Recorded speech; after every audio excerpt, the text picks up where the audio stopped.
Someone commented on my last video that wondering if I was still gardening up at the community garden, and that reminded me I haven't done any video up here yet this year.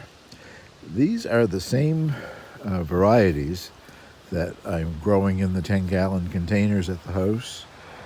Buttercup and butternut squash and a pie pumpkin. They've been very slow up here. I use the Ruth Stoat method, as you can see, with the straw. Every fall I just add another bale of straw, and I dig down through it to plant my seedlings. And the older years of straw composts and enriches the soil. It had soil in it originally. They have been very, very slow. They're starting to come along quite nicely now. And I lost one. I'm not sure. I think it might have been one of the pumpkins. I didn't pay any attention as to where I was putting them. The 3 different varieties of things that I planted in here so that they would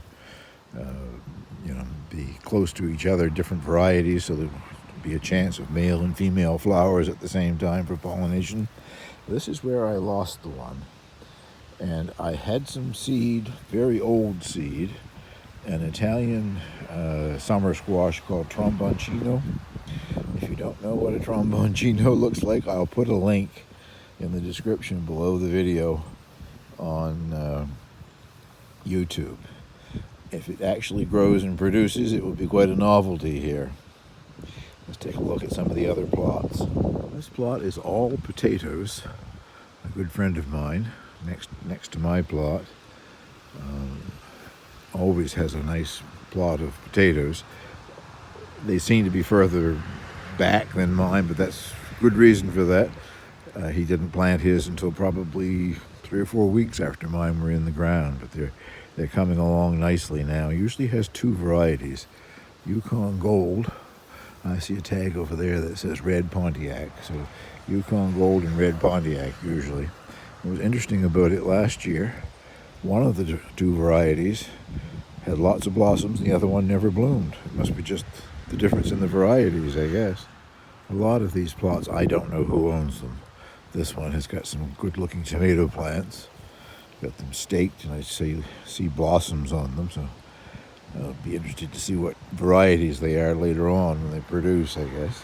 And then the rest of the bed has got some beans planted in it, and I'm not quite sure what that is. Oh, peas, I guess. Peas up at that end.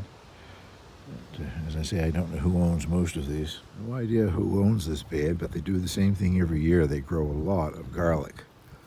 They certainly must get their year's supply of garlic out of it. And I'm not seeing any garlic scapes.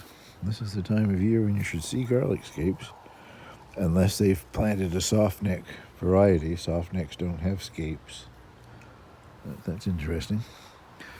And there's one potato plant in the corner. It must have been a volunteer potato that came from last year. Shame that the irises have gone by. They were beautiful, sort of blue and white. And then other than that, there's some tomato plants, and I think I see radish down there. And of course, this is a chive. This is one of the plots that's owned by the lodge here for the benefit of the residents. Strawberries. I don't see very many ripe ones today, but the other day when I was here there were a lot of ripe ones, so I guess they've been picking. Usually it's one of the employees here who does a lot of the work. I think she's the activities director.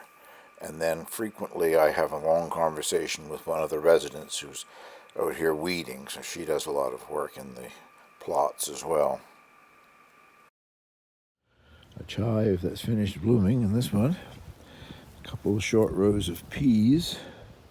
I think those are cucumbers down there. And I think maybe I see a few fuzzy tops of carrots that have come up in that area. This one is all peas. Lovely. I'm not sure what these are, other than they are very healthy looking plants. It's just 2 plants in that raised planter. They usually grow gourds here, sort of the decorative gourds that you would decorate with around Halloween. I don't recall those plants being so large in the past, but I guess it's three plants actually, but beautiful. Nothing has bloomed yet. Be interesting to see what that is. Last but not least, this one again is one that's being grown for the lodge. They had a donation of kale seedlings earlier, and they are going beautifully.